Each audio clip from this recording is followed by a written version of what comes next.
በዘንድሮ ዓመት ምክክርና ምርጫ በአንድ ወቅት ላይ ይመጣል። ኮሚሽኑን በአንድ በኩል ያስከሄድክ ነው፣ በሌላ በኩል ደግሞ ምርጫውን ያስከሄድን ነው። በዚህ ከቀውስ ምዕራፍ ውስጥ እየወጣን ለመምጣቱ አመላካች ነው ብያለሁ። ኢትዮጵያ ላይ እንደ ሀገር ሩል ኦፍ ዘ ጌም ሴት አድርገን ወደ ምርጫ ስንመጣ በተቀመጠው ህግ ነው የምንጫወተው። ምርጫ እንደሚታወቀው ፔሪዮዲክ ነው፣ በየ5 ዓመቱ ጠብቆ የሚመጣ ነው። ይህ ሀገራዊ ምክክር ግን ፔሪዮዲክ አይደለም። ምርጫ ሊያደርግ የሚችለው ወይ መንግስት ያስቀጥላል ወይ መንግስት ይቀይራል። ይሄ መንግስትን የማስቀጠል ነው ምርጫ፣ ያ ግን ሀገርን የማስቀጠል። ሌላስ የተጨመረ አጀንዳ ይኖር ይሆን? አሁን ቅንነት ነው ኢትዮጵያ ፖለቲካ ውስጥ በጣም ወሳኙ ነገር። ነገን ነው የምታስበው ወይንስ ዛሬ ጋር ባለው ነገር ላይ ተመርክዞ የፖለቲካ ትርፍን ነው የምታሰላው? በረሃም ያስወርድ ጫካም ያስገባ ችግር የለም፣ ግን በጠረጴዛ ዙሪያ የምንፈታው ግን ችግር አለ። ምን የሚሉ አስተያየቶችን እየሰማን ነው። ምርጫው ተቀዛቅዟል። እነዚህ ኃይሎች አስገድደው ኢትዮጵያ ውስጥ የሽግግር መንግስት ይመጣል የሚል ተስፋ ነበር። በምርጫ ሳይሆን የሆነ በመዋጮ ምናምን መንግስት ሲመሰረት እዛ ውስጥ ሚና ይኖረናል የሚል ትልቅ እምነት አለ። ወደ ምርጫ ሜዳ ሲገቡ ምን ይዤ ነው የሚቀርበው፣ ምንድነው ማተርፈው፣ ምን አይነት ስልት ነው የምጠቀመው የሚለውን ያስባሉ። ምርጫን ዲሞክራሲያዊ የሚያደርገው ነው መንግስት ነው ብያለሁ። ምርጫን ዲሞክራሲያዊ የሚያደርገው አንድ ከመንግስት ጋር የሚፎካከሩ የፖለቲካ ፓርቲዎች፣ ሁለት ደግሞ በቀዳሚነት ህዝብ። በሌላ መንገድ መንግስታዊ ስልጣን እናገኛለን ብለው ሲጠብቁ ስለነበር አሁን በጣም እያዩ ሲመጡ በዛ መንገድ መንግስታዊ ስልጣን ማግኘት እንደማይቻል አውቀዋል። ግን ደግሞ ምርጫው ላይ ትርጉም ያለው እንቅስቃሴ ለማድረግ ደግሞ የረፈደባቸው ይመስለኛል። ሐሳባቸውን ለህዝብ የሚሸጡበት ከበቂ በላይ ፕላትፎርም አለ። ሐሳብ ካላቸው ከመንግስት የተሻለ ሐሳብ፣ የህዝብን ቀልብ መግዛት የሚችል ሐሳብ፣ ህዝብን ማሳመን ይኖርባቸዋል። ሐሳብ ካለሱ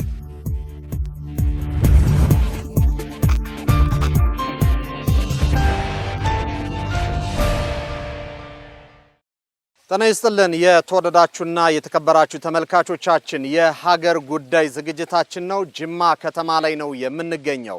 በዛሬው ዕለት በሀገራችን በዘንድሮ ዓመት ስለሚካሄዱት የምክክርና እንደዚሁም ደግሞ በምርጫ ጉዳዮች ላይ የተነጋገርን ከእናንተ ጋር ቆይታ እናደርጋለን። እዚህ አጠገቤ ዶክተር ኢድሪስ የባ ከጅማ ዩኒቨርሲቲ የፖለቲካል ሳይንስ ምሁር ናቸው። አፈወርቅ በደዊ የፖለቲካል ተንታኝ ነው። እንደዚሁም ደግሞ የሚዲያው ባለሙያው ሲሳይ አጌና አለ። ፕሮግራሙን እየመራው ደግሞ ብስራት መለሰ አብሬያችሁ ቆያለሁ። አብራችሁኝ ትቆዩ ዘንድ በአክብሮት ጋበዝኩኝ። እንግዶቼ ወደ እናንተ ልመለስና እንዴት ናችሁ? ጅማን እንዴት አገኛችኋት? የምታምር ከተማ ነች። አፈወርቅ ጥሩ ከተማ ነች። ጥሩ ከተማ ናት። ኢድሪስ እንኳን እዚህ ነዋሪ ስለሆንክ እኛማ የፍቅር ከተማ እንግዳ ተቀባይ የሆነ ከተማ ነው። እንደምታዩት በጣም ያምራል። በጣም ጥሩ። በዚህ ወደ አንተ ልለፍና እንግዲህ በዘንድሮ ዓመት ምክክርና ምርጫ በአንድ ጊዜ በአንድ ወቅት ላይ ይመጣሉ። ብዙ ችግሮችን ውጣ ወረዶችን በተለይ ባለፉት 7 ዓመታት እንዳለፈ ሀገር እነዚህ ጉዳዮች በአንድ ላይ መምጣታቸው ትርጉሙ ምንድነው? ምንስ ፋይዳ ይኖራቸዋል? በተለይ ሀገሪቱን በቀጣይ ምዕራፍ ለማሸጋገር ምን አይነት ሚና ሊኖራቸው ይችላል? በጣም ጥሩ ጥያቄ ነው። ሁለቱ ሂደቶች አንደኛው ብሔራዊ ምክክሩ ማዕከል የሚያደርገው ወደ አንድ ማምጣትን የጋራ ትርክትን መፍጠርን ነው። ሀገርን ማሻርና ማሸጋገርን ነው። የምርጫ ደግሞ ፍክክር ማዕከል ያደረገ ነው። አሁን እነዚህም ትልልቅ ሁለት አጀንዳዎች በትልቅ ትዕግስት በትልቅ አቅም ማሳለፍ ያስፈልጋል። ሁለቱም በራሳቸው ትልቅ ሪሶርስ የሚጠይቁ ናቸው። አንድ ላይ ሲመጡ ደግሞ ትልቅ የአመራር ብስለትን፣ ትልቅ የልህቃን ብስለትንና ትዕግስትን የሚጠይቁ ናቸውና በትክክል ሁለቱንም ካካሄድናቸውና ከተሻገርናቸው ስንመኛት የነበረውን ኢትዮጵያ መፍጠር ሂደት ውስጥ ትልቅ ተርኒንግ ፖይንት ይሆናሉ ብዬ አስባለሁ። ሲሳይ ወደ አንተ ልመለስና እንግዲህ ለረጅም ዓመታት ሚዲያ ላይ አንጋፋ ጋዜጠኛም እንደመሆነ ሁለቱ ወሳኝ የሆኑ ጉዳዮች በዚህ ዓመት ይመጣሉና ትርጉማቸው ምንድነው የሚለውን እንደው ብትነግረን። አመሰግናለሁ። እንግዲህ ምናልባት እንደተባለው ምርጫው በየ5 ዓመት የሚመጣ የ1986 ህገ መንግስቱ ከጸደቀበት ጊዜ ጀምሮ 5 ዓመት እየጠበቀ የሚመጣ ነገር በየ5 ዓመቱ የቀጠለ ምርጫ አሁን ከፊታችን ግንቦት ወር ይካሄዳል። በሌላ በኩል ደግሞ ሀገራዊ ምክክር ኮሚሽኑ መጥቷል። ምናልባት እንደውም የበለጠ ትኩረት መስጠት ያለብን ብዬ ማምነው እሱ ላይ ነው። የምርጫው በብዙ መልኩ ሲታይ በዘላቂነት ኢትዮጵያ ውስጥ ምናልባት የኢትዮጵያ ሀገራዊ ምክክር ኮሚሽን የሚፈጥረው ነገር አለ ብዬ ማምነው ሲንከባለሉ የመጡ ችግሮች ኢትዮጵያ ችግሮች አሉ። ሲንከባለሉ የመጡ ችግሮችን የመጡ መንግስታት በመሰላቸውና ትክክል ነው ባሉት መንገድ ሲፈቱት ነው የነበረው። ያ ደግሞ ካለው መንግስት ጋር እርሜው እኩል ነው የሚሆነው። መንግስታት ሲያልፉ ደግሞ ያው ችግሩ የሚቀጥልበት ሁኔታ ነው። አሁን ደግሞ ከዛ ዙሪት ወጥተን ሁሉም ኢትዮጵያን ተቃዋሚዎችም እያንዳንዱ ዜጋ ምሁራንም አስተዋጽኦ የሚያደርጉበት የምክክር ሂደት ውስጥ እንለፍ። ከህገ መንግስት ጋር ተያይዞ ከባንዲራ ጋር ተያይዞ በአጠቃላይ በትርክቶችን በምናም ላይ የተዛቡ ነገሮች አሉና የጋራ የሆነ ሁላችንም የምንተማመንበት ህገ መንግስት ኢትዮጵያ ውስጥ መምጣት አለበት የሚለው ዋናነት ማሰሪያው እሱ ይመስለኛልና ያን ለማድረግ የሚካሄድ ሂደት ስለሆነ በዛ መልክ በኢትዮጵያ ሀገራዊ ምክክር ኮሚሽኑ በዚህ ዓመት መካሄዱና ምርጫው አብሮ መምጣቱ በአንድ በኩል የሚያሳየው ምናልባት ኢትዮጵያ ውስጥ በቀውስ ውስጥ ነው ያለፍነው። ነገር ግን ብዙ ርቀት መሄዳችንን ምክክር ኮሚሽኑን በአንድ በኩል እያስካሄድክ ነው፣ በሌላ በኩል ደግሞ ምርጫውን እያስካሄድን ነው። ስለዚህ በዚህ ከቀውስ ምዕራፍ ውስጥ እየወጣን ለመምጣቱ በተወሰነ ደረጃ አመላካች ነው ብያለሁ። ከምንም በላይ ግን በዘላቂነት ኢትዮጵያ ውስጥ ምንድን ነው የምንፈልገው? ኢትዮጵያን እንደ ዜጋ በሀገራችን ቀጣይ ሁኔታ ውስጥ ምን አይነት የፖለቲካ ስርዓት ነው የምንፈልገው? በኢትዮጵያ ምድር ምን ሲሆን ማየት የምንፈልገው የሚለውን ነገር በተወሰነ ደረጃ ምክክር ኮሚሽኑ ጋር ተያይዞ የሚፈቱ ነገሮች አሉ ብዬ አምናለሁ። እዛ ላይ እንግዲህ ምናልባት ይፈታሉ ብዬ ከምጠብቃቸው ነገሮች ለምሳሌ እኔ በግሌ አፍሪካ ውስጥ የትኛውም ሀገር ውስጥ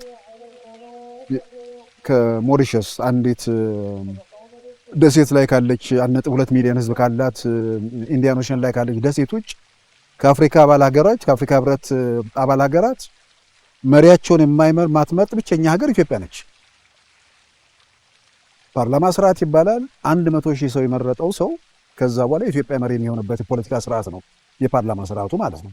ሌሎች ፕሬዚደንሻል ምርጫ ስርዓት ውስጥ ነው ያሉት። ስለዚህ ምናልባት ተስፋ ማደርገው የምክክር ኮሚሽኑ እንዲህ አይነት ነገር ቢፈታው ምንድን ነው የሚፈጥረው? የትኛውም ትልቅ ነኝ የሚለው ብሔረሰብ ብቻውን መሪ መምረጥ አይችልም። 50+1 የሆነ ብሔረሰብ ኢትዮጵያ ውስጥ የለም እና እንደዚህ አይነት በርካታ የባንዲራ የምናምን ነገርም ስለሚመልስ አብሮ ከመምጣቱ በላይ ይሄ ነገር ከዚህ ጋር ተያይዞ ለአሁኑ ምርጫ አይደርስም። የዛሬ 5 ዓመት የምናደርገው ምርጫ ላይ ትንሽ ውጤት ያለው ነገር ልናይ እንችላለን ብዬ ተስፋ አደርጋለሁ። በጣም ጥሩ።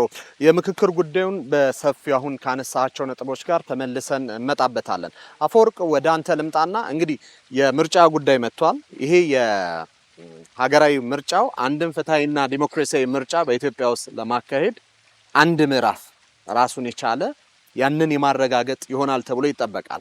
ሁለተኛ ጉዳይ ደግሞ ምርጫው መፍታት ያልቻላቸው በምርጫ በካርድ የማትወስናቸው ነገር ግን መልአተ ህዝቡን አሳትፈህ በድርድር በምክክር የምትፈታቸው ጉዳዮች ሰፊ ጉዳዮች አሉ። አሁን ሲሳይም እያነሳቸው ያላቸው ነገሮች እነዚህን እንዴት አስታርቀን ወደፊት ለፊት እንጓዝ እንደ ሀገር? ቅድም ዶክተር ማንስቦታል ሲሳይም ቅድም ሲያነሳ የነበሩ ሁለት ነገሮች አሉ። ይህ ሀገር ብዙ ተደራራቢ የሆኑ ውስብስብ የሆኑ አለመግባባቶች ያሉበት ሀገር ውዝፍ ናቸው፣ ተደራራቢ ናቸው፣ በራሱ ደግሞ ውስብስብም ነው። ስለዚህ እነዚህ ልዩነቶች አለመግባባቶች ሊፈቱ የሚችሉበት ብቸኛ አማራጭ ንግግር ነው ወይም ደግሞ ምክክር የምንለው ነገር ነው። ስለዚህ እነዚህ አሁን ለምሳሌ ምርጫ ማይፈታቸው ቅድም አንተ ስታነሳ የነበረው ምርጫ ማይፈታቸው በጣም ብዙ ችግሮች አሉ። ምርጫ ሊያደርግ የሚችለው ወይ መንግስት ያስቀጥላል ወይ መንግስት ይቀይራል። ከዚህ ውጭ ምንም ምርጫ ሊያደርግ የሚችለው ነገር እንደ ሀገር ግን እኛ አሁን በዚህ ሰዓት ላይ የሚያስፈልገው ምንድነው? በጋራ ያሉብንን ልዩነቶች ተነጋግረን ፈተን የሚያግባቡን ፖይንቶች ላይ መምጣት። እነዛ የሚያግባቡን ፖይንቶች ለምሳሌ ቅድም ሲያነሳ የነበረው አንደኛው ህገ መንግስት፣ ባንዲራ፣ የስራ ቋንቋ የምንላቸው ብዙ ነገሮች አሉ። የመንግስታዊ ስርዓቱ ፓርላመንታዊ ወይም ደግሞ ፕሬዚዳንታዊ የሚሉ የተለያዩ ልዩነቶች አሉ። እነዚህ ልዩነቶች መፈታት የሚችሉት በምርጫ የሚፈቱት በምክክር የኢትዮጵያ ህዝብ እንደ ህዝብ ቁጭ ብሎ ወይ ፊዚካሊ ተወክሎ ወይ አጀንዳ ዋይዝ ተወክሎ ተነጋግሮ እነዚህ ልዩነቶች የሚያቻችልበት ወደ ጋራ ፖይንት የሚመጣ በአማካይ ነጥብ የሚመጣበትን ሁኔታ መፍጠር ነው ዋናው ነገር። እንደ ሀገር ምርጫን እኔ አሁን የማየው አንደኛው ነገር እስከዛሬ ሜቢ ያለፉት ወደ ኦልሞስት ወደ 6 ምርጫዎችን አካሄደናል በዚህ ህገ መንግስት። ስለዚህ እነዛ ምርጫዎች በተከታታይ ያደረግናቸው ምርጫዎች አንድ ነገር ያመጡት ነገር ለመንግስት ይሄ ኮንስቲቱሽናል ሌጂቲመሲ ሰጥተዋል። ተወደ ደግሞ በቃ ኦልሬዲ በማንኛውም መንገድ ውስጥ የተካሄደ ምርጫ ለመንግስት የሚሰጠው አንድ ነገር አለ። ምክንያቱም ምርጫው በራሱ ኮንስቲቱሽናል ነው፣ ፔሪዮዲክ ነው፣ ጊዜውን ጠብቆ ህገ መንግስት ስርዓቱን ጠብቆ የሚካሄድ ምርጫ። ስለዚህ ይሄ ምርጫ ለመንግስት የሚሰጠው ኮንስቲቱሽናል ሌጂቲመሲ ይሰጣል። ግን ደማስ ፐብሊክ ሌጂቲመሲ ለማግኘት ግን ህዝቡ የሚግባባባቸው ነገሮችን መፍጠር ነው። ይሄንን የምትፈጥረው በምርጫ ነው። ይሄንን የምትፈጥረው በሀገራዊ ምክክሩ። ሀገራዊ ምክክሩ እንደ ህዝብ እንደ ሀገር መክረን ተነጋግረን የምንደርስበት የስምምነት ውጤት ሀገርን የማስቀጠል ምክንያቱም ይሄ መንግስትን የማስቀጠል ነው ምርጫው፣ ያ ግን ሀገርን የማስቀጠል። ስለዚህ በዛ ደረጃ መታየት አለበት ብዬ ነው የማስበው። ብዙ ችግሮች አሉ፣ ቅድም እንዳነሳናቸው ብዙ ግጭቶች አሉ። ስለዚህ እነዛ ግጭቶች ባሉበት ሁኔታ ብዙ ርቀት ሄደናል። ምርጫ ለማካሄድም ብዙ ርቀት ሄደናል። የምክክር የብሔራዊ መግባባትም ምክክሩንም ለማካሄድ። ስለዚህ ለእኔ እስከሚገባኝ ድረስ አዎ ችግሮች አሉ። ችግሮቹም የሚፈቱት ከፊል በጣም ውስን ችግሮች በምርጫ ሊፈቱ የሚችሉ ነገሮች ይኖራሉ። ግን ጫካ ያስገቡም በረሃ ያስወረዱም ችግሮች የሚፈቱት በብሔራዊ ምክክሩ የተሰበሰቡ አጀንዳዎች። አንዳንድ ለምሳሌ ብዙ ጊዜ የምናነሳቸው ሰዎች አሁን ለምሳሌ እኔ አልተወከልኩም ይላል። ለኔ እንደ ግለሰብ ያልተወከለ ሊኖር ይችላል፣ እንደ ፖለቲካ ፓርቲ ያልተወከለ ሊኖር ይችላል። አብዛኛው እዚህ ሀገር ውስጥ ያለው ፖለቲካል ኮሚኒቲ ግን በአጀንዳ ዋይዝ ግን ተወክሏል። የትኛው መጽንፍ ላይ ያለው ለምሳሌ ባንዲራውን ሳየው ያመኛል የሚለው፣ ሀገሩ መፍረስ አለበት የሚለው፣ መንደሬን ወደ ሀገር መቀየር ፈልጋለሁ የሚለው፣ ሀገሩን ወደ ዩኒታሪ ታይፕ ኦፍ ገቨርንመንት ወይም ደግሞ ወደ አህዳዊ ስርዓት ከተዋለሁ፣ ወደ ፌዴራሊዝሙን አስቀጥላለሁ ወይም ደግሞ ወደ ኮንፌዴሬትድ ወደ ሆነ ሀገረ መንግስት ቀይሯለሁ የሚለው ሁሉም ተወክሏል። ስለዚህ አጀንዳ ዋይዝ እኔ አብዛኛው ተወክሏል። ስለዚህ ብሔራዊ ምክክሩን ለማስቀጠል የሚያስችል በቂ ነባራዊ ሁኔታ አለ ብዬ ነው ማለት። ዶክተር ኢድሪስ ወደ አንተ ልምጣና እንግዲህ መጀመሪያም ማስቀድመ ስታነሳው ነበረ ከዚህ ከሀገራዊ ምክክር ኮሚሽኑ ጋር ወይም ደግሞ የአጀንዳ ማሰባሰቡ ስራ አሁን ላይ መጠናቀቁ ይታወቃል። ያው ምርጫ እንደሚታወቀው እናንተም እንዳነሳችሁት ፔሪዮዲክ ነው፣ በየ5 ዓመቱ ጠብቆ የሚመጣ ነው። ይህ ሀገራዊ ምክክር ግን ፔሪዮዲክ አይደለም። ምናልባት አንድ ጊዜ ብቻ ልናደርገው ይችላል በሆነ የትውልድ ዘመን ላይ እና ከዛ አንፃር ምን ፋይዳ ሊኖር ይችላል የሚለውን ነገር እሱን ብታሳየን። ተያይዞ ደግሞ እንግዲህ መሰረታዊ የውይይት ነጥቦች የምንላቸውስ ሜይን አጀንዳ የምንላቸውስ በሀገራዊ ምክክር በዚህ አጀንዳ ማሰባሰብ ሂደቶች ላይ የትኛውን ተመለከትካቸው? የኢትዮጵያ የምክክር አጀንዳ በየጊዜው ህዝቡ የለውጥ ጥያቄ አንስቶ 1960ዎቹ ጀምሮ የአብዮቱን ቀጥሎ ደርግም ሲመጣ ኢህአዴግም ሲመጣ ከዛ በኋላም አሁንም ያለው መንግስትም ሲመጣ በሙሉ የመጡት የህዝብ ጥያቄ ስላልተመለሰ ነው። እነዛን ማያግባቡን መሰረታዊ የፖለቲካ የሶሻል ኮንትራክት ችግሮች አሉ። እነሱን ነገሮች ቅድም እሱም እንዳነሳው መፍታት የምንችለው በምርጫ አይደለም፣ በመነጋገር ነው። በመነጋገር እቺን ቃል በደንብ አትኩሮት መስጠት እፈልጋለሁ። ሼርድ የሆነ የጋራ የሆነ ሀገር ለመገንባት አዲስ የጋራ ስምምነት ያስፈልገናል እንደ ሀገር ማለት ነው። ስለዚህ ይሄ ምናልባት ለኢትዮጵያ ትልቅ እድል ነው። የመጨረሻ እድል ነው ለማለት አልደፍርም፣ ግን እስከዛ ድረስ ለማለት የሚያስችል መሰረታዊ ተቃርኖዎችን የምንፈታበት የማያግባቡንን ለምሳሌ ኢትዮጵያ እንደ ሀገር የረጅም ዓመት ታሪክ ስልጣኔ ብትሆንም ሀገረ መንግስቱ ከተገነባ ረጅም ጊዜ ቢሆንም አንዱ ያልገነባ ነው ጉዳይ ምንድን ነው? የጋራ ትርክትን። ኢትዮጵያ 1000 ዓመታት ነች። ኢቭን ከዛ በላይም የሚያነሱ ሰዎች አሉ። አይ ኢትዮጵያ 100 ዓመት ብቻ ነች የሚሉ ሰዎች አሉ። ይሄ ለጥያቄ መቅረብ አልነበረበት። በዚህ ጉዳይ ላይ መግባባት ሊኖር ይገባል። ኢትዮጵያዊነት ላይ ኢትዮጵያ ላይ እንደ ሀገር ሩል ኦፍ ዘ ጌም ሴት አድርገን ወደ ምርጫ ስንመጣ በተቀመጠው ህግ ነው የምንጫወተው። አሁን በናሽናል ዳያሎጉ በሀገራዊ ምክክሩ የምናመጣው ምንድነው? ተግባብተን አጀንዳዎች ኦልሬዲ እንዳልኩ ያልተነሳ ጥያቄ የለም።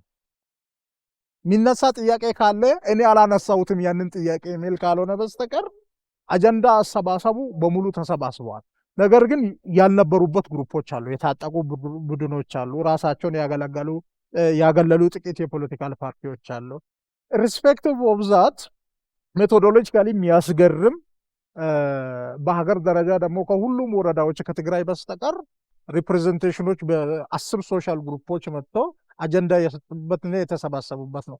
ይህ የተሰበሰበ አጀንዳ ተጠናቅሮ ውይይት ተደርጎበት ወደ ጋራ ቅድም ያልኩት ምን አይነት ኢትዮጵያዊ ማንነት ነው የምንገነባው፣ ምን አይነት የመንግስት ስርዓት ነው የምንኖረን፣ ፕሬዝደንታዊ ነው ፓርላሜንታሪ ነው የሚኖረን፣ ህገ መንግስቱን ምን እናደርጋለን፣ የትኛውን ነው የምናሻሽለው፣ የትኛውን ነው ማናሻሽለው፣ ቋንቋውስ ጉዳይ ምንድን ነው የምናደርገው፣ የሀገር አወቃቀር ራሱ ፌዴራል ሲስተሙ ምንድን ነው የሚሆነው የሚሉ እነዚህ መሰረታዊ የሆኑ ሀገርን እንደ ሀገር የሚያቆሙ ሌሎች የተረጋጉና ያደጉ ሀገራት ላይ የማይነሱ ጥያቄዎችን ለአንዴና ለመጨረሻ ጊዜ በመግባባት ማንንም ወደኋላ ባላስቀረ ሁኔታ ሁሉንም የሚያግባባ ካሁን በኋላ ይሄ ህጋችን ነው የምንጫወተው በዚህ ህግ ነው የሚያስብል አይነት ሀገራዊ ምክክር ተካሂዶ ተስማምተንበት ረሽ ሳይደረግ የምንወጣበት እንዲሆን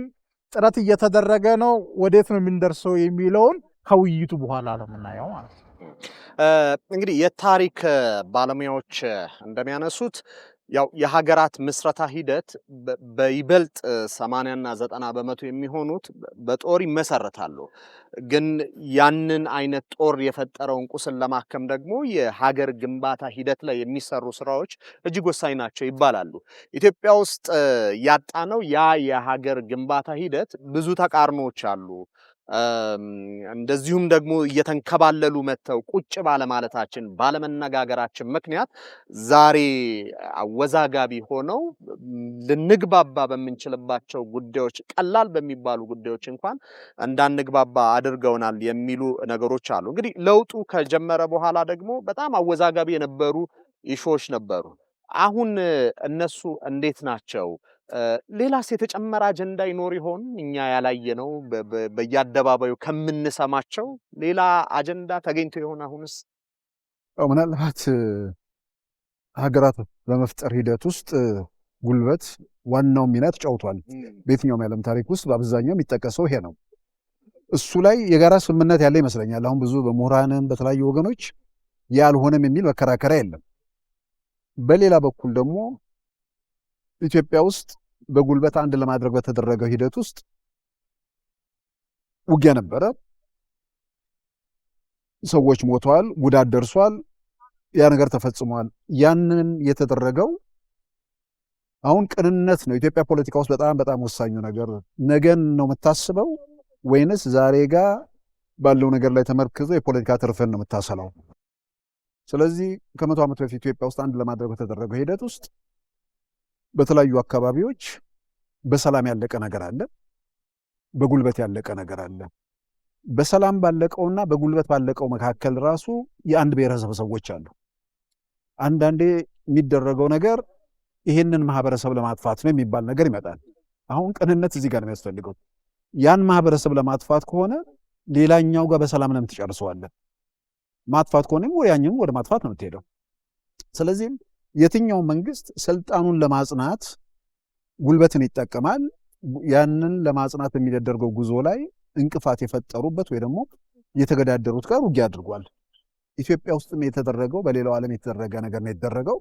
አዲስ ነገር አይደለም። በዛ መሃል ሰዎች ሞተዋል፣ ጉዳት ደርሷል። ያን በተመለከተ ምን መደረግ አለበት? ለዛ እውቅና መስጠት፣ በዛ ዙሪያ ላይ ለተፈጠሩ ነገሮች እንዲህ አይነት ነገር መካድ አያስፈልግም። በሌላም በኩል ደግሞ በተዛባ መንገድ ያንንም ማቅረቡ ብዙ የሚጠቅም ነገር አይደለም። ስለዚህ ኢትዮጵያ ውስጥ ያሉ ችግሮችን ለመፍታት በግሌ የማምነው በትክክል ችግሩን መሰረት አድርጎ መፍትሄ መፈለግ እንጂ በችግሩ ላይ የራስህን የፖለቲካ ፍላጎት ለማስፈጸም ከሄድክ ግን ምናየው አደጋ በአብዛኛው ኢትዮጵያ ውስጥ ያ ነው። ምናልባት ከለውጡ ጋር ተያይዞ አዲስ የተጨመረ አጀንዳ ያለው ያልከው እኔ አዲስ የተጨመረ አጀንዳ ያለ አይመስለኝም። የሆነው ነገር ምንድነው? ኢትዮጵያ ውስጥ ለውጡ ሲመጣ ከለውጡ በፊት የነበረው ጊዜና ከለውጡ በኋላ የተፈጠረው ሁኔታ የተለያየ ነው። በሁለት ምክንያት፣ በአንድ በኩል ወደ ስልጣን የመጣው አካል ከውስጥ የመጣ ኃይል ነው፣ በጠመንጃ የመጣ አይደለም። ወቅቱ ሲባል እንደነበረው ሀክ አድርጎ ስልጣን ላይ ቁብ ያለ ኃይል ነው። ስለዚህ ያንን ኃይል ብዙ ሰዎች እንዴት ገመገሙት? አይ እንደ ሌሎቹ 17 ዓመት ምናምን ተዋግተህ ብትመጣ አንዳንድ ሰዎች ገና ሳይጀምሩት ሳስበው ደከመኝ ብለው የተቀመጡ ሰዎች አሉ፣ ረዥም ጊዜ ስለሚፈጅ። ይሄ መንግስት ግን በቀላል ስለመጣ ብለው ስለደመደሙ በቀላሉ ስልጣን እንይዛለን በሚል በሁሉም አቅጣጫ መወራጨት ነበር። ያ መወራጨት ጠመንጃ በያዙት ብቻ ሳይሆን በአክቲቪዝም ስም የሚንቀሳቀሱ ሰዎች ሁሉ በዛ መንገድ ብዙ ነገር አደረጉ። አንደኛው መንግስት የመጣበት መንገድ ላይ የተፈጠረው ሁኔታ በቀላል የመጣ ነው ብሎ ማመን የፈጠረው ነገር አለ። በሌላም በኩል ደግሞ የሚዲያ ነፃነቱ የፈጠራቸው ነገሮች አሉ። ከዛ በፊት ኢትዮጵያ ውስጥ ለውጡ ከመምጣቱ በፊት ምን ያህል ነፃ ሚዲያ ኢትዮጵያ ውስጥ ነበር የሚለውን አንዳንዴ ስንቆይ የመርሳት ነገር ካልሆነ እንኳን በቴሌቪዥን ደረጃ የግል ቴሌቪዥን አንድ ሁለት የመዝናኛ ነው። ነፃ ቴሌቪዥንና የግል ቴሌቪዥን ወይ ደግሞ ነፃ ሚዲያና የግል ሚዲያ የሚባለው የተለያየ ነገር ነው። ነፃ ሚዲያ ነፃ የፖለቲካ ሀሳብ የሚንሸራሸርበት ነው። የግል ሲባል ግን መዝናኛ ልታቀርብ ትችላለህ፣ ማህበራዊ ጉዳዮችን ላይ ልታተኮር ትችላለህ። በዛ ደረጃ ኢትዮጵያ ውስጥ ነፃ የፖለቲካ ወይ ደግሞ ነፃ ሀሳብ የሚንሸራሸርበት ሚዲያ ኢትዮጵያ ምድር ውስጥ አልነበረም። የመንግስት ሚዲያዎች አሉ፣ ከዛ ውጭ የግል ሚዲያዎች አሉ። በዚህ በኩል የፖለቲካ ሀሳቦች አይንሸራሸሩም ነበር። አይንሸራሸሩም ብቻ አይደለም፣ በሚዲያ አይደለም፣ በኤሌክትሮኒክስ ሚዲያ ሳይሆን በጋዜጣም ብቻ ሳይሆን ለምሳሌ ውጭ ሀገር ሆነው በኢንተርኔት መልእክት የሚያስተላልፉ ድረገጾች ነበሩ። እነዛን ድረገጾች ኢትዮጵያ ውስጥ ማየት ይቻል ነበር ያኔ። ከለውጡ ጊዜ ውስጥ ማንም ሰው እዚህ ሀገር ያለ ሰው ከሀገሬ ከመውጣቴም በፊት ማቀው ነው በፕሮክሲ ሰርቨር ነበር የምንገባው ጽሁፍ ለማንበብ ነው ማለት። ቪዲዮ የሚባል አይታሰብም፣ ራሱ ኢንተርኔቱ ደካማ ስለሆነ። ከእንደዚህ አይነት ምዕራፍ ውስጥ ስንወጣ በአንድ ጊዜ ኢንተርኔቱም ተለቀቀ፣ ሚዲያውን በነፃነት መስፋፋት የሚችልበት ሁኔታ ተፈጠረ። ያ ደግሞ ምንድን ነው የፈጠረው? በአንድ በኩል መንግስት ደካማ ነው ተብሎ ታመነ፣ በሌላ በኩል ደግሞ ይሄኛው ነገር የፈጠረላቸው ነገሮች ያሉ የሌሉ ምናልባትም የነበሩትን አጀንዳዎች በፊት ማታወራቸውን ደብቃ የተቀመጥካቸውን ነገሮች ሁሉ በአደባባይ ከመጠን በላይ ማስተጋባት ተጀመረ። አንዳንዶቹ ትላንትም የነበሩ ናቸው፣ ግን አዲስ ስለሆኑ አይደለም። ጉዳዩ በአደባባይ መገለጽ ስለጀመረ ያንንም ደግሞ መሰረት አድርገን የሆነ የፖለቲካ ፍላጎታችን እናሳካለን የሚሉ ኃይሎች በተለያየ መንገድ ያደረጓቸው እንቅስቃሴዎች ካልሆኑ እኔ አዲስ አጀንዳ አልነበረም። የነበረው አጀንዳ ሜዳው ሲከፈት እድሉ ሲመጣ ያንን ለራስ ፍላጎት ማስፈጸሚያ ሰው ተንቀሳቀስበት። ከዛ ጋር የተፈጠሩ ነገሮች ናቸው ብዬ ነው የማምነው። አፈወርቅ ወደ አንተ ልመለስና እንግዲህ ይሄ ኮመን ሚሞሪ ወይም ደግሞ የጋራ ትውስታ የምንለው ነገር በፖለቲካል ዲስኮርስ ውስጥ እጅግ በጣም ወሳኝ ነው። የጋራ ትውስታ እንደዚሁም ደግሞ መጻኢ ጊዜን እንዴት ትመለከተዋለህ የሚሉትን ነገሮች የመወሰን አቅም አለው። አንዳንዶች ምን ይላሉ? ኢትዮጵያ ውስጥ አላግባብ ተለጥጧል የሚል ወይም ሮማንቲሳይዝ የማድረግ ነገር አለ። በሌላ በኩል ደግሞ ይሄ ማይሰይጠን ወይም ደግሞ ዴቪሊሽ የማድረግ አለ። ትላንትና ያንን ተከትሎ ታሪክ ልክ እንዳልወሎ ሀገሪቷ ላይ ተጭኗት ነገን እንዳታይ ያደርጓታል የሚሉ ወገኖች አሉ። ይሄንን ምልከታ እንዴት ታየዋለህ? ሌላው ሲሳይን የጠየቁትን ጥያቄ ልድገምልህና አወዛጋቢ አጀንዳዎች ምናቃቸው አሉ። አሁን እኔ በስከታተል የደበዘዙ ይመስላሉ። የለውጡ ሰሞን በጣም አገሩን ሲያጦዙ የነበሩ። በሌላ በኩል የተመለከትከው አዲስ አጀንዳ አለ ወይ? ኢትዮጵያ ውስጥ ሌላ አወዛጋቢ የምንለው አዲስ አጀንዳ ተፈጥሯል ወይ? የመጀመሪያውን ጥያቄ ለመመለስ ያህል ታሪክን እንዴት አለን ነው። ምክንያቱም እኔ ብዙ እንትኖችን ለማየት ሞክሬያለሁ። ብዙ ሀገሮች ላይ ያሉ ምን አይነት ሂደቶች እንዳለፉ ለማየት ሞክሬያለሁ። የኛን ሀገር ልዩ የሚያደርገው ልዩነታችን የተቀበረው በትላንት ውስጥ ነው። ብዙ ሀገራት በጣም የሚነታረኩትም አንዳንዶቹ የፈረሱትም የጋራ ነገን ማየት ስላልቻሉ ነው። በቃ ማለት እኔ መሄድ የምፈልገው ወደዚህ ነው፣ አንተ መሄድ የምትፈልገው ወደዚህ ነው፣ ስለዚህ በዛ ላይ አንስማማም ብሎ የሚለያዩ ሀገራቶች እናያለን። እኛ የምንለያየው ማስተካከል በማንችለው ትላንትና ነው። ለምሳሌ ዛሬ የምንገኝበት ጅማ ከተማ እንውሰድ። የአባ ጅፋር ጊዜ ጅማን እንግዲህ ኦሮሞ ነው አይደል? አብዛኛው ኦሮሞ የሚኖርበት ማህበረሰብ አብዛኛው የሚኖረው ማህበረሰብ ኦሮሞ ነው። ጅማን አጼ ሚኒሊክ ትሪት ያደረጉበት መንገድና ወለጋን አጼ ሚኒሊክ ትሪት ያደረጉበት መንገድና አርሲ አካባቢ አጼ ሚኒሊክ ትሪት ያደረጉበት መንገድ ይለያያል። ንጉሱ ታርጌታቸው ስልጣኑ ካልሆነና ማስገበሩ ካልሆነ በስተቀር ታርጌታቸው ኦሮሞ ቢሆን የጅማ ኦሮሞ ከአርሲ ኦሮሞ በምን አንሶ ነው የተውት? ወይ የወለጋ ኦሮሞ ከአርሲ ኦሮሞ በምን አንሶ ነው የተውት? ስለዚህ ጸቡ የነበረው ገብር አልገብርም ነው። አቅሙን አውቆ ወይም ደግሞ መገበሩ ሲሻለኛል ብሎ ያመነ ሲገብር የታለፈበት፣ አልገብርም እኔ በቄሌ ላይ ማንም ሰው መጥቶ ሊገዛኝ ሊያስገብረኝ አይችልም ያለውና ፍለፊት ወጥቶ የተዋጋው ደግሞ ተዋግቷል። በውጊያ ውስጥ ደግሞ በጣም ብዙ አጸያፊ ነገሮች ተፈጽመዋል። ዛሬ እኔ እነዛን ነገሮች አጸያፊ የምላቸው በትላንትና መስፈሪያ ሰፈራቸው አይደለም። ዛሬ ዓለም ብዙ የሰብአዊ መብት ህግጋቶችን አውጥቷል። አንዳንዶቻችን ትላንትን በዛሬ መስፈሪያ ካልሰፈርን እንላለን። ስለዚህ ታሪክን ስናወራ በተቻለ መጠን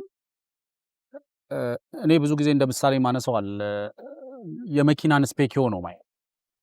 የመኪና ስፔኪዮ ወደ ኋላ ለመመልከት ትንሽ ነው ሳይዝ፣ ትልቁ ሳይዝ ወደፊት መመልከቻ ማስተዋቱ ነው።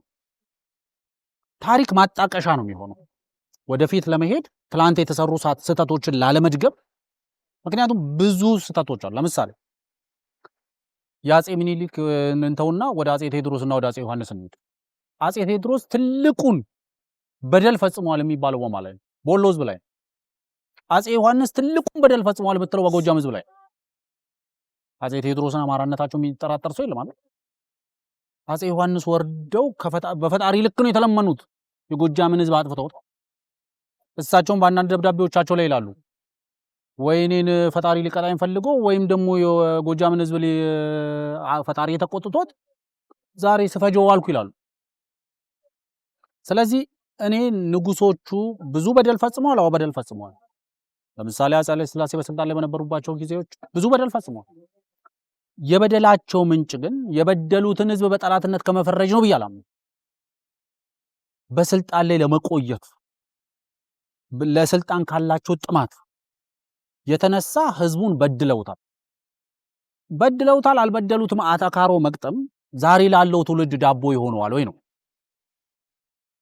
ምክንያቱም በኦሮምኛ ጋፋ ለፈ ኦሉ የሚባል ነገር አለ። አሁን ለምሳሌ መሬት ስንውል ነው የምናወራው ወይም ስራ ስንፈታ ነው የምናወራው የምንለው። ዛሬ ከድህነት ዳቦ የሚበላው ዳቦ የሌለው የሚለብሰው እራፊ ጨርቅ የሌለው በድንቁርናና በድህነት ውስጥ ያለ ማህበረሰብ በትላንትና ማስተካከል ማረም በማይችለው ትላንትና ተነታረከ። ዛሬ ማለት ትላንትና ተፈጸሙ የሚባሉ ግፎችን የሚያስንቁ ግፎች ዛሬ ይታየናል። በየበረሃው በየጫካው ላይ ተበተነው ታጣቂ ቡድን የሚፈጽማቸውን ግፎች እያየን ነው። እነዛ ግፎች እኮ ትላንትና ትምህርት ባልነበረበት፣ የሰብአዊ መብት ህግጋት ባልነበሩበት፣ ምንም አይነት ፖለቲካል ኮንሰንት ባልነበረበት ጊዜ ንጉሶቹ ሲፈጽሙት እኮ ቢያንስ they have the እንትን አላቸው ኤክስኪውዝ አላቸው። አሁን ብዙ ህግና ህግጋቶች ባሉ ብዙ ስምምነቶች ባሉ ዓለም አቀፍ ስምምነቶች እልፍ አላፍ ግፎች እየተፈጸሙ እኮ ይሄ የመነጨው ብዬ ነው የማስበው እኛ በትላንትናው ላይ ስንነታረክ የዛሬ ጥያቄዎቻችንን መመለስ አልቻልንም። የነገ ተስፋዎቻችንን ማረቅ አልቻልንም። ማለት በትላንትናችን ነው ዛሬያችንን እያበላሸን ያለ ነው። በትላንትናችን ላይ የተነታረክን ነው የነገ ተስፋችንን እያጨለምን ያለ ነው። ስለዚህ ታሪክን ስናወራ በተቻለ መጠን አንድ በተወሰነ ደረጃ ፍትሃዊ መሆን ያስፈልጋል። ሁለት ሬሌቫንሱን እኔ ትላንትና ስለ ትላንት ሳወራ ትላንትና የሞቅሰው ስለ ትላንት ውስጥ የሞቅሰው ሰው ዛሬ የኔን ዲስቲኒ ይወስናል ወይ? ዛሬ የአማራን ህዝብ የቴዎድሮስ ጉዳይ የአማራን ህዝብ ጣፈንታ ዛሬ ይወስናል ወይ? የትግራይን ህዝብ ጉዳይ የዮሐንስ ጣፈንታ ይወስናል ወይ? የኦሮሞን ህዝብ ዛሬ ሚኒሊክ ጣፈንታውን ይወስንለታል ወይ? ፖይንቱ እሱ ነው። ዛሬ ጣፈንታውን የኦሮሞን ህዝብ ጣፈንታ የሚወስነው ዛሬ ስልጣን ላይ ያለው መንግስትና ነገ ወደ ስልጣን የሚመጣው መንግስት ነው። ስለዚህ ወደዛ ደረጃ ላይ መምጣት ያስፈልጋል። ለውጡ ከመጣ በኋላ በጣም ብዙ ነገሮች ተቀይረዋል። ቅድም ሲሳይም ሲያነሳው የነበረው ለምሳሌ ብዙ ነገሮች ተከፍተዋል። ፖለቲካ ተሸቅጧል። ኦልሬዲ ሸቀጥ ሆኗል ፖለቲካ። በቀላሉ ወደ ሰዎች ኢንፎርሜሽን ዲፊውዝ የሚያደርግበት መንገድ በጣም ቀላል ሆኖ ከህፃናት ጀምሮ እስከ አዛውንቶች ድረስ በቀላሉ የተሳሳተም የተዛባም መረጃዎችም በቀላሉ የሚያገኙበት ሁኔታ ተፈጥሯል። ይሄ የፈጠረው ከፍተኛ አደጋ አለ። ራሱን የቻለ አደጋ ጋርጧል። እንደ እድልም መውሰድ ይቻላል፣ እንደ አደጋም መውሰድ ይቻላል። ስለዚህ ለኔ ለውጡ ሲመጣ አሁን ያሉ ችግሮች ለውጡ ሲመጣ የተፈጠሩ ችግሮች ናቸው ብያለሁ። ብዙ ጊዜ እንደ ነጋዴዎች ጋር አንድ ነገር አለ። ጠዋት ላይ አንድ ካሸር ስሸቱልና ከዛ ምሳ ሰዓት ላይ ሌላ ካሸር ትገባና ስሸቱልና ማታ ላይ ሶስተኛዋ ካሸር ስመጣ የሀገራችን የገቢዎች ህግ እንደሚያዘው ዜድ ሪፖርት ታወጣለች። ዜድ ሪፖርት ስታወጣ እሷ ሶስተኛ ካሸር ሆና መጣ የሰራቻትን አይደለም የምታወጣው። እነዛ ከጠዋት ጀምሮ ሲሸጡት የነበረውን ጠቅላላ ነው ዜድ ሪፖርቱ ላይ የሚወጣው። እሷ ሜቢ 1000 ብር ሸጣ ሊሆን ይችላል። የጠዋቶቹ የሸጡትን ጨምሮ 6000 ብር ዜድ ሪፖርቱ ላይ ይወጣል። ጠቅላይ ሚኒስትር አብይ አህመድ ሜቢ ወደ ስልጣን ሲመጡ የኢትዮጵያን የፖለቲካ ዜድ ሪፖርት ያወጡ ነው የሚመስለኝ እኔ። ስለዚህ ላጌጁ እሳቸው ያመጡት ችግር አይደለም። ለምሳሌ ብሔርተኝነት ከእሳቸው ጋር አብሮ የመጣ ችግር አይደለም። ለዛውም በተቻለ መጠን ከዚህ በፊት ፖለቲካሊ ተገልለው የነበሩ ማህበረሰቦች ወደ ማዕከላዊ ፖለቲካ ውስጥ የማካተት ስራ በሰፊው ተሰርቷል። ለምሳሌ በዚህ ሀገር ሰፊ የቆዳ ስፋት አለው የሚባለው የሶማሌ ክልልን ውሰድ። በዚህ ሀገር መንግስት ውስጥ እኮ አጋር ነበር። ሰፊ የቆዳ ስፋት አለው የምትለው ነው ደግሞ ለኢትዮጵያ ስትራቴጂክ ፖዚሽን ነው የምትለው አፋርን ውሰድ፣ አጋር ነበር። የኢትዮጵያ ፔሪፈሪ ናቸው፣ ዳር ድንበር ናቸው፣ አጨቃጫቂ ድንበር አለን የምንላቸው የቤኒሻንጉል የጋምቤላን ውሰድ፣ አጋር ናቸው። በዚህ ሀገር ጣፈንታ ላይ በቀጥታ መወሰን አይችሉም። የጠቅላይ ሚኒስትር አብይ አህመድ መንግስት ወደ ስልጣን ሲመጣ ነው እነዚህም በኢትዮጵያ ጣፈንታ ላይ ከየትኛውም እኩል መወሰን አለባቸው የሚባለው ደረጃ ላይ መጣ ነው። ይሄንን ስታደርግ አዲስ ችግር አልፈጠርክም፣ ግን ያደረግከው አንድ ነገር አለ። እሳቸውም ደጋግመው ጠቅላይ ሚኒስትሩ የሚያነሱት አንድ ነገር አለ። በቃ አንድ የታፈነን በር ስትከፍተው መከርፋቱ አይቀርም።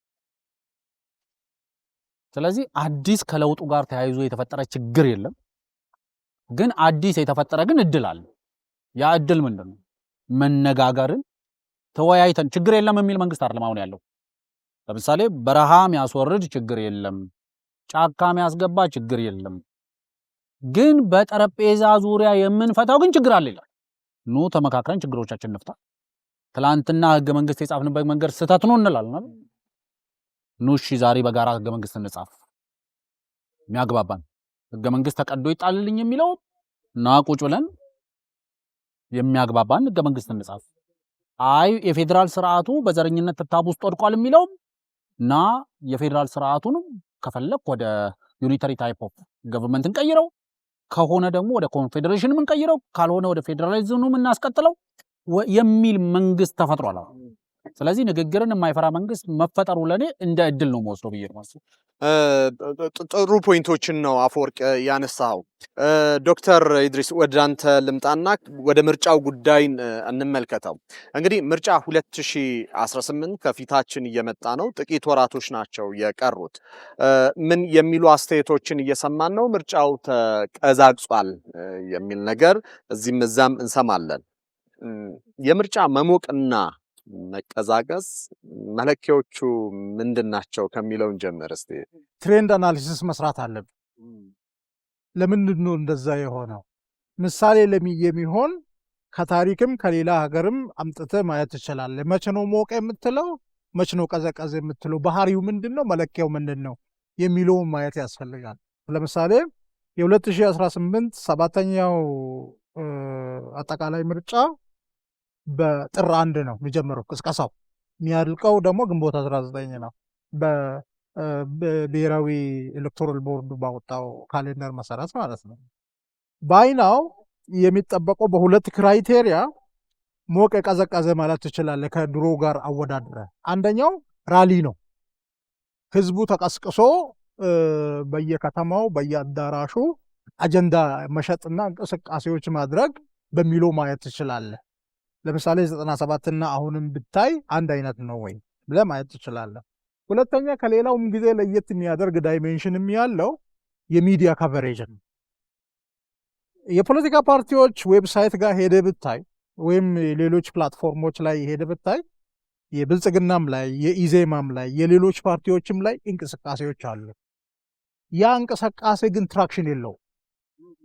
ወደ ትዊተር የሚወስደው ሰው የለም። ወደ ፌስቡክ ላይ የሚያራግበው ሰው የለም።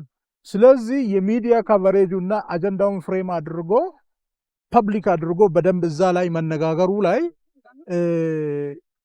ኖርማሊ ከምጠብቀው ያን ያህል ሄደ ማለት አችልም። ኦን ዘ አዘር ሃንድ ያንን እንደዛ እንዳይሆኑ የሚያደርጉ ፋክተሮች ይኖራሉ። ምን ገምታቸው ዛሬ ማወቅ አንችልም፣ መገመት ብቻ ነው የምንችለው። ፖለቲካል ፓርቲዎች ባይ ዜር ኔቸር ኮስት ቤኔፊት አናሊሲስ ነው የሚሰሩት። ራሽናል አክተሮች ናቸው። እንደ ራሽናል አክተር ወደ ምርጫ ሜዳ ሲገቡ ምን ይዤ ነው የሚቀርበው፣ ምንድነው ማተርፈው፣ ምን አይነት ስልት ነው የምጠቀመው የሚለውን ያስባሉ። ዌይት ኤንድ ሲ የሚባል ነገር አለ እና ከዛ አንግል ስናይ በአሁኑ ሰዓት መጀመር የነበረበት እንቅስቃሴ በሚፈለገው መልኩ ተጀምሯል ወይ ጥያቄ ማንሳት ትችላለህ። ሙሉ በሙሉ እንቅስቃሴ አለ የለም የሚለው ላይ ግን ዴፊኒትሊ እንቅስቃሴዎች አሉ። ምርጫ ቦርድ ሂደቶቹን በሙሉ እያስኬደ ነው ያለው። ካሌንደሩን አውጥቷል። ፖለቲካል ፓርቲዎችም ከየጋዜጣውም አንዳንድ ቦታዎችን ስታይ ኮአሊሽን ለመፍጠር የሚደረጉ ነገሮች፣ ሬጂስተር ሲደረግ ደግሞ ጠቅላላ ጉባኤ ለማካሄድ የሚደረጉ እንቅስቃሴዎች አሉ፣ ትንሽ ትንሽ ማለት ነው። ስለዚህ ኦቨርኦል ፒክቸሩ ይሄን ይመስላል። ትሬንዱን አይተን ደግሞ እንዴት ነው ካልኩሌት አድርጎ ወደ ፖለቲካል ማርኬት የሚገቡት የሚለውን እናያለን። እንደው ሲሳይ ወደ ሚዲያው እንትን ልምጣ። እንግዲህ የምርጫ ሂደት ላይ ወሳኝ አካል ብለን ከምንወስዳቸው ወይም ደግሞ ፊት መስመር ከሚመጡ ፕላትፎርሞች አንደኛው የሚዲያ ፕላትፎርም ነው። ዘመኑ ደግሞ ምቹ ነው። የሶሻል ሚዲያ ሁሉንም የሚዲያ ባለቤት ያደረገበት ዘመን ላይ እንገኛለን እና ከዛ አንጻር የተፎካካሪ ፓርቲዎች የዘመኑን አማራጮች ተጠቅመው ለምንድን ነው ሀሳቦቻቸውን በውስጥም ያሉ ይሄ ሀሳብ አለኝ ብለው እያቀረቡ ያሉ ነው የሚለውን እንመልከተው። ምርጫ እንቅስቃሴ ምናልባት ኢትዮጵያን በታሪክ ውስጥ የሚያስታውሱት 97 ነው። መቼ ተጀመረ የሚል ነገር ከመጣ በጣም እርግጥ ነው ቀደም ብሎ ነው የተጀመረው። ከጥቅምት ጀምሮ የምርጫ ክርክር ነበር። ዋናው ምርጫ ቦርድ መድረኩን ሳያዘጋጅ ራሱ አስቀድሞ ጥቅምት ወር ላይ እንደዚህ አይነት እንቅስቃሴዎች ነበሩ። ያን ደግሞ ሁኔታ ምን ፈጠረው የሚል ነገር ከመጣ 92ቱ ምርጫ ማግስት ዋናው ገዢው ፓርቲ ህወሓት ውስጥ መሰንጠቅ አጋጥሞ ነበር። ሁለት ቦታ ተከፈሉ። በተከፈሉበት ወቅት ያሸነፈው ወገን ወይ ደግሞ የፖለቲካ ስልጣኑን የያዘው ወገን ያኛውን ከሚወነጀልበት ነገር አንዱ ያኛው ጸረ ዲሞክራሲ ነው። ኢትዮጵያ ያለ ዲሞክራሲ መቀጠል አትችልም። ዲሞክራሲ የምርጫ ሳይሆን የህልውና ጉዳይ ነው የነበር አጀንዳው። ስለዚህ አቶ መለስ መንግስት በጣም በእርግጠኝነት ሜዳውን 100% ከፍቶ አሸንፋለሁ የሚል እርግጠኛ ነበር። ስለዚህ ሜዳውን በደንብ ለቀውታል። ምንም ጥያቄ ውስጥ ማይገባ ነገር ነው። በቲፒኤልኤፍ ዘመን ውስጥ የ97ን ያህል ምርጫ አልታየም። በኢትዮጵያ ታሪክም የመጀመሪያ እውነተኛ ምርጫ የታየበት ጊዜ ነው። ልዩነቱ ምንድን ነው? መጨረሻ ላይ ያንን ኢትዮጵያን ተስፋ ያደረጉበት በአርአያነት የሚጠቀሰው ምርጫ ውጤቱ የተለየ ነገር ሲሆን በደም የጨቀየው ያ ምርጫ ግን የመጣበት መንገድ እንዳልኩት ዴሞክራሲ የምርጫ ጉዳይ ሳይሆን የህልውና ነው የሚል እርግጠኝነት ስለነበር በዛ መልኩ መንገዱ በጣም ከመነሻው ጀምሮ ተከፋፍቶ ያን የነበሩ ፓርቲዎችን መጠነ ሰፊ እንቅስቃሴ ያደርጉ ነበር። እንደገና ደግሞ ሌላ ማነጻጸሪያ ውስጥ ከገባን ምርጫ ውስጥ አንዱ መለኪያ ወይ ደግሞ ለምርጫ የምርጫ ጊዜን ሰው ለምንድን ነው የሚፈልገው? በምርጫው መንግስት ይለወጣል ብቻ አይደለም። የምርጫ ጊዜ ላይ ሚዲያ በነፃነት ታገኛለህ። ድሮ ጋዜጣ ገጽ ላይ ነው ሀሳብ የምታስተላልፈው። የትኛውም ሚዲያ የሚባል ነገር የለም። ኤሌክትሮኒክስ ሚዲያ፣ ሬዲዮ የሚባል ነገር ህልም ነው። የትኛውም ተቋሚ አናገኝም። ቴሌቪዥን የሚባል ነገር አይታሰብም። ስለዚህ ሬዲዮ እና ቴሌቪዥን 5 ደቂቃ በዛ ጊዜ ማግኘት ተአምር ነው። ከመንግስት የተለየ ሀሳብ ማድመጥ የምትችልበት አጋጣሚ ነው። ስለዚህ ምርጫ ሲባል ተቃዋሚ ፓርቲዎችም ህዝቡም በዛን ወቅት ከመንግስት የተለየ ሀሳብ ወንበሩ ላይ ደግሞ ሶፋው ላይ ቁጭ ብሎ ማድመጥ የሚችልበት እድል እንደ ትልቅ አማራጭ ይታይ ነበር። ያ የምርጫውን ፍላጎትና ጉጉት የሚጨምር ነገር አለው። ዛሬ ላይ ስትመጣ በግል ስልኩ ላይ የፈለገውን ነገር እያየ ነው። በርካታ ቴሌቪዥን ጣቢያዎች አሉ፣ በርካታ ዩቲዩቦች አሉ። ተቃዋሚዎች የሚፈልጉትን የምርጫ ጊዜ ስለቀረበ ሳይሆን ከዛ በፊትም ዛሬም ነገም መናገር የሚችሉበት ሰፊ እድል አለ። የምርጫ እንቅስቃሴ በመምጣቱ የሚጨምርላቸው ነገር ካለ በአደባባይ የሚደረግ ክርክር ነው። ያንን በዛ ደረጃ ተቃዋሚዎቹ ተዘጋጅተዋል ወይ የሚል ነገር ከመጣ አልተዘጋጁም። ለምን አልተዘጋጁም የሚባል ነገር ከመጣ ደግሞ የተሳሳተ ስሌት የፈጠረው ነገር ነው ብዬ ነው የማምነው። የተሳሳተው ስሌት ምንድን ነው? በተለያየ መንገድ ያመፁ ኃይሎች አሉ። ከቲፒኤልኤፍ ጀምሮ ፋኖ ብለን ሸኔ ድረስ እንቅስቃሴዎች ነበሩ። እነዚህ ኃይሎች አስገድደው ኢትዮጵያ ውስጥ የሽግግር መንግስት ይመጣል የሚል ተስፋ ነበር። ስለዚህ በምርጫ ሳይሆን የሆነ በመዋጮ ምናምን መንግስት ሲመሰረት እዛ ውስጥ ሚና ይኖረናል የሚል ትልቅ እምነት አለ። የሆነ ቡድን አልሳካ ሲል በሌላኛው ይሳካል የሚል ነገር መጣ። ያኛው ደግሞ አልሳካለት ሲል ህዝባዊ አመፅ ምናምን የሚባል ነገር መጣ። እንደዚህ አይነት ነገር ላይ አተኩሮ እስካሁን ድረስ ስለመጡ ለምርጫ ራሳቸውን አላዘጋጁም። ለምርጫ ራሳቸውን ባለማዘጋጀታቸውን ዘንድሮ ኢትዮጵያ ውስጥ በሁለት ምክንያት እንዳልኩት ያን ሚዲያ ነበር የሚያስፈልገው። አሁን ሚዲያ በእጅ ሁሉም ሰው አገለ። ሁለተኛ ተቃዋሚዎቹ በሌላ መንገድ መንግስታዊ ስልጣን እናገኛለን ብለው ሲጠብቁ ስለነበር አሁን በጣም እያዩ ሲመጡ በዛ መንገድ መንግስታዊ ስልጣን ማግኘት እንደማይቻል አውቀዋል። ግን ደግሞ ምርጫው ላይ ትርጉም ያለው እንቅስቃሴ ለማድረግ ደግሞ የረፈደባቸው ይመስለኛል።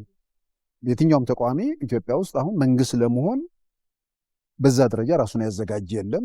በዛ ደረጃ ራሱን ማዘጋጀት ማለት ቢያንስ 275 የፓርላማ ተወዳዳሪዎችን በሀገር አቀፍ ደረጃ ማቅረብ አለበት። ያንን ማቅረብ የሚችል ተቃዋሚ አለ ብዬ አላምንም። ስለዚህ በአንድ በኩል አለመዘጋጀታቸው፣ ይሄም ጭምር ያለመዘጋጀታቸው ደግሞ የተፈጠረው በቀደመው ኢትዮጵያ ውስጥ ባሉ የአመፅ እንቅስቃሴዎች ጋር ተያይዞ ባለው ሁኔታ ነው። ከዛ ጋር የተያያዙ ነገሮች ናቸው ብዬ ነው የማምነው። አፈወርቅ፣ አንድ ከፍተኛ የሀሳብ ድርቅ ያለ ይመስለኛል። መሬት ላይ ወርዶ ሀሳብን ለማስረዳት ከዚህ በፊት ቅድም ሲሳይም ሲለው የነበረው የሚዲያ ችግር ነበረ። አሁን ለምሳሌ መንግስት ቸርችሮ አንተ ፓርቲ ይሄን ያህል ደቂቃ፣ አንተ ፓርቲ ይሄን ያህል ደቂቃ ብሎ በፊት ከሚሰጠው ውጪ የሚዲያ ፕላትፎርም አልነበረም። አሁን እያንዳንዱ ስልክ ሚዲያው ነው። በጣም በመቶዎች የሚቆጠሩ ሚዲያዎች አሉ፣ የፖለቲካ ስራ ብቻ የሚሰሩ። እነዚህ በመቶዎች የሚቆጠሩ ሚዲያዎች ውስጥ አብዛኞቹ የሰላማዊ ወይም ደግሞ ምርጫ ተኮር የሆነ የመንግስት ለውጥ እንዲመጣ ሲሰሩ አታይ። አብዛኞቹ የታጣቂ ቡድኖች ልሳኖች።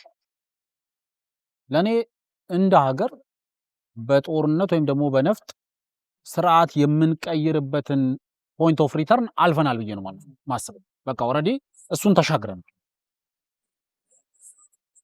ደግሞ ተደጋግሞ የተሰጡ ቀነቀጠሮች ነበሩ። በሁለት ቀንም ያለ አለ፣ በሁለት ሳምንትም ያለ አለ፣ በ45 ቀንም ያለ አለ፣ በ6 ወር ያለ አለ።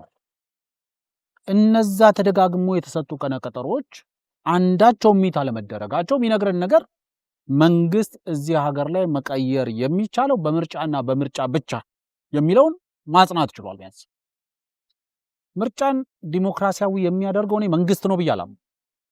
ምርጫን ዲሞክራሲያዊ የሚያደርገው አንድ ከመንግስት ጋር የሚፎካከሩ የፖለቲካ ፓርቲዎች፣ ሁለት ደግሞ በቀዳሚነት ህዝብ። እነዚህ ሁለቱ ናቸው ምርጫን ዲሞክራሲያዊ የሚያደርግ። ለምሳሌ ክቡር ጠቅላይ ሚኒስትር ዶክተር አብይ አህመድ ደጋግሞ የሚሉት አንድ ነገር አለ። የትኛውም ወረዳ ውስጥ ያለ የብልጽግና ፓርቲ አመራር ህዝቡን አገልግሎ የህዝቡን አመኔታ አግኝቶ ካልሆነ በስተቀር የሚመረጥበት እድል ሬር ነው ይላሉ፣ በተለያየ የፓርቲ ስብሰባዎቻቸውም ጭምር። ስለዚህ ፓርቲዎች የመንግስት ተፎካካሪ ፓርቲ ነን የሚሉ ወይም ደግሞ የመንግስት ተቋም ብዙ ጊዜ ከስምም አንፃር አሁን ለምሳሌ የኢትዮጵያ ተቋሚ ፓርቲዎች እንላለን አይደል? የሚቃወሙት ማንን ነው ስትል ኢትዮጵያ ነው የሚቃወሙት አብዛኞቹ። ኢትዮጵያ ወደ ባህር በር ስትሄድ ኢትዮጵያ የባህር በር ጥያቄ ስታነሳ ከየትኛውም የውጭ ሀገር ቀድመው ባህር በር አያስፈልገንም የሚሉት እነዚህ ተቋሚ ፓርቲዎች ናቸው። የመንግስት ተቋሚ አይደለም፣ የኢትዮጵያ ተቋሚዎች ናቸው እነዚህ። ኢትዮጵያ የሆነ በቀጠናውም ሆነ በዓለም አቀፍ መድረክ ላይ የሆነ ነገር ስታገኝ ያንን ያገኘችውን ነገር በማጣጣል ሲዳክሩ የምታያቸው የኢትዮጵያ ተቋሚ ፓርቲዎች ናቸው። እነዚህ ፓርቲዎች ሀገር ለመምራት አይደለም የሚፈልጉ፣ እንደ ስማቸው ሀገር ለማፍረስ ሀገር ለመቃወም ነው የሚፈልጉ። ስለዚህ ለኔ ቀጣዩ ምርጫ በተባለው ስኬጁል የሚቀጥልበት እድሉ ሰፊ ነው። ማለት አደርዋይስ ከአቅም በላይ የሆኑ ችግሮች እስካልተፈጠሩ ድረስ። ስለዚህ የፖለቲካ ፓርቲዎችም ደግሞ ሐሳባቸውን ለህዝብ የሚሸጡበት ከበቂ በላይ ፕላትፎርም አለ።